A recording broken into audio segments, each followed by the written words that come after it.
नमस्कार, आदाब, सत श्री अकाल और खुशामदीद। Very very good evening to all of you people. This is Kumar Amit और आप सभी का एक बार फिर से स्वागत है आपके एक छोटे से प्लेटफॉर्म के ऊपर, जहां पर मैं आप सभी के लिए बीबीए, बीकॉम और बीकॉम ऑनर से जुड़ा हुआ कंटेंट लाता रहता हूं। आज का वीडियो बेहद इंपॉर्टेंट रहने वाला है सेमेस्टर 4 के उन स्टूडेंट के लिए जिनके सिलेबस में कॉर्पोरेट अकाउंटिंग इंक्लूड किया गया है। देखिए, जैसा कि मैं हमेशा से आप सभी को बताता हूं कि हिंदुस्तान में न जाने कितनी ही यूनिवर्सिटीज है और ऑल ओवर द इंडिया बच्चे वीडियोस को देखते हैं। तो अगर आपकी यूनिवर्सिटी के अंदर कॉर्पोरेट अकाउंटिंग चौथे सेमेस्टर में पढ़ाया जा रहा है तो ही आप इस वीडियो को देखिएगा, रेदर देन बहुत सारी ऐसी यूनिवर्सिटीज हैं जिनके अंदर कॉर्पोरेट अकाउंटिंग सेकंड सेमेस्टर में पढ़ाया जाता है या सेकंड ईयर में पढ़ाया जाता है। तो डेफिनेटली आपको इस चीज को एक तरीके से एनालाइज करके चलना है कि कॉर्पोरेट अकाउंटिंग सेमेस्टर 4 की मैं बात कर रहा हूं, बीकॉम और बीकॉम प्रोग्राम और बीकॉम ऑनर्स की मैं बात कर रहा हूं, तो सेमेस्टर 4 वाले बच्चों के लिए वीडियो रहने वाला है। अगर इसके अलावा किसी और सेमेस्टर में आपके कॉर्पोरेट अकाउंटिंग है तो डेफिनेटली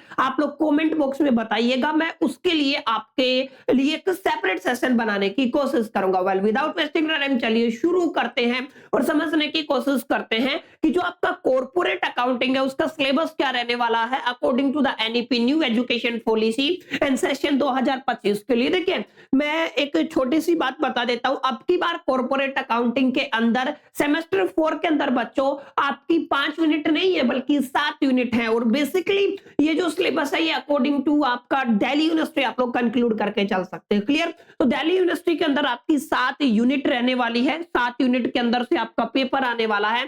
पहली यूनिट रहेगी आपकी accounting for share capital and debenture से, मतलब शेयर और शेयर कैपिटल और डिबेंचर से रिलेटेड जितने भी कॉन्सेप्ट है वो सब आपको पढ़ने होंगे। आगे मैं बताऊंगा क्या क्या पढ़ना है इस यूनिट के अंदर, कौन कौन से आपके टॉपिक्स आते हैं, कौन कौन से चैप्टर आते हैं जिनको आपको पढ़ना है और फाइनल एग्जामिनेशन में जहां से आपके क्वेश्चन आएगा। बहरहाल, ये तो पहली यूनिट की बात हुई। पहली यूनिट क्या है आपकी accounting for share capital and debenture से। सेकंड यूनिट अगर आप लोग देखेंगे, सेकंड यूनिट आपकी फाइनल अकाउंट से जुड़ी हुई है। फाइनल अकाउंट ज्यादा बड़ी यूनिट नहीं है, छोटी सी यूनिट है।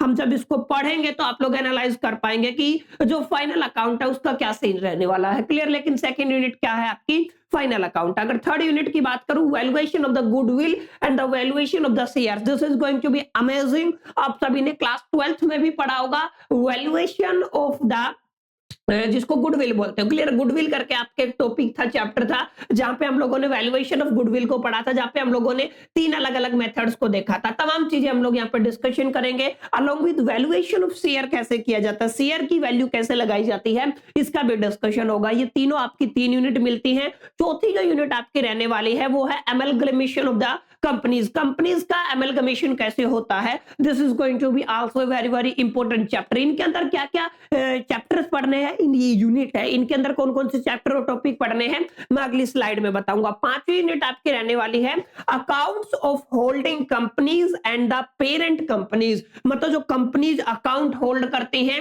और उनकी जो पेरेंट कंपनीज अकाउंट होल्ड करती है उनके बारे में आपको पढ़ना है यूनिट 5 के अंदर। यूनिट 6 के अंदर आप लोग देखेंगे बैंकिंग कंपनीज के अंदर आपको जाना है और यूनिट 7 में आपको कैश फ्लो स्टेटमेंट के अंदर जाना है। एक चीज का डिस्क्लेमर और दे देता हूं बच्चों, बहुत सारी ऐसी यूनिवर्सिटीज है जहां पे कॉर्पोरेट अकाउंटिंग तो पढ़ाया तो चौथे सेमेस्टर में जा रहा है, लेकिन लास्ट की जो 2 यूनिट है ना, यानी कि आपकी यूनिट नंबर आप लोग कह दीजिए 6 एंड आपकी जो यूनिट नंबर है 7, ये दोनों इंक्लूड नहीं की गई है। ठीक है ना? आप लोग क्या कह देंगे, नॉट इंक्लूड। ठीक है? कुछ ऐसी यूनिवर्सिटीज है हिंदुस्तान में जहां पे 7 यूनिट पढ़ाई जा रही हैं और कुछ ऐसी हैं जहां पे केवल और केवल 5 यूनिट पढ़ाई जा रही है। यानी कि यहां तक अगर आप लोग देखेंगे तो यहां तक, तो ये थोड़ा आप लोगों को क्रॉस चेक कर लेना है कि आपका जो कॉलेज है या आपका जो यूनिवर्सिटी है उसमें एग्जैक्टली सिलेबस कितना पढ़ाया जा रहा है। जब आप लोग किताबें खरीदेंगे, आप अपनी यूनिवर्सिटी को देखेंगे तो आपको पता चल जाएगा कि आपको 5 यूनिट पढ़नी है या 7 यूनिट पढ़नी है। आपकी यूनिवर्सिटी ने 7 यूनिट इंक्लूड की है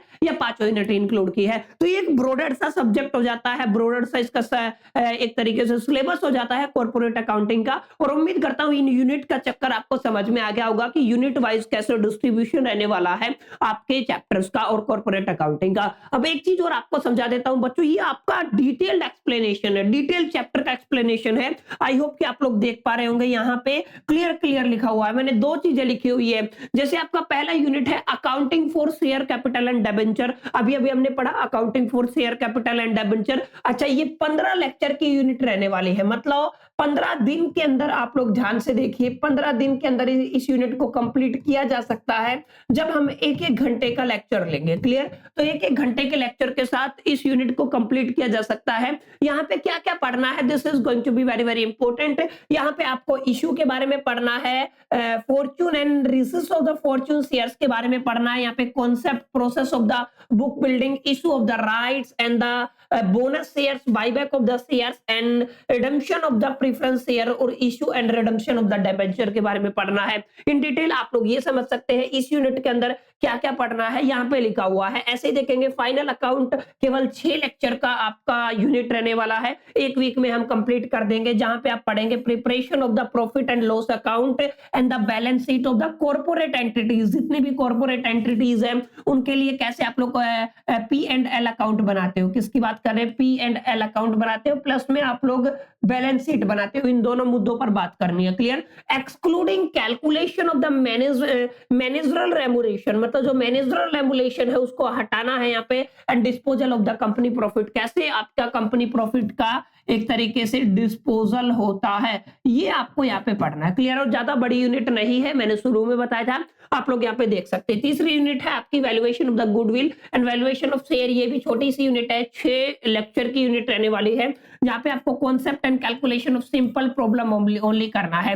मतलब एडवांस पे आप लोग नहीं जाओगे, एडवांस नहीं है, केवल क्या है आपकी सिंपल कैलकुलेशन पे बेस्ड है, जहाँ पे आपको क्या करना है, एक तो आपको गुडविल को पढ़ना है, ठीक है, और एक आपको शेयर को कैलकुलेट करना आना चाहिए। 2 चीजों के ऊपर आपका ये यूनिट रहने वाला है। अच्छा, चौथा यूनिट है एमलगेमेशन ऑफ द कंपनी। यहाँ पे आपका concept and the accounting treatment as per the accounting standard 40 ICI. यहाँ पे ये थोड़ा सा ध्यान देने वाली बात है, कॉन्सेप्ट को पढ़ना है, अकाउंटिंग ट्रीटमेंट को पढ़ना है अकाउंटिंग स्टैंडर्ड 14 के अकॉर्डिंग। ठीक है, किसकी बात कर रहा है, आईसीआई की। ठीक है, excluding inter company holding, inter company holding को यहाँ पे नहीं पढ़ना है। Internal reconstruction concept and accounting treatment excluding scheme of the reconstruction, या फिर सॉरी क्या है, रिकंस्ट्रक्शन, तो इसको यहाँ पे पढ़ना है। ऐसे आप लोग देखोगे 5 यूनिट है, ऐसे आप लोग देखोगे 6ठी यूनिट है, ऐसे ही आपकी 7वीं यूनिट है जहां पे कैश फ्लो स्टेटमेंट है। तो that is depending upon your university की सिलेबस क्या रहने वाला है, 5 यूनिट का सिलेबस पढ़ना है या 7 यूनिट का सिलेबस पढ़ना है।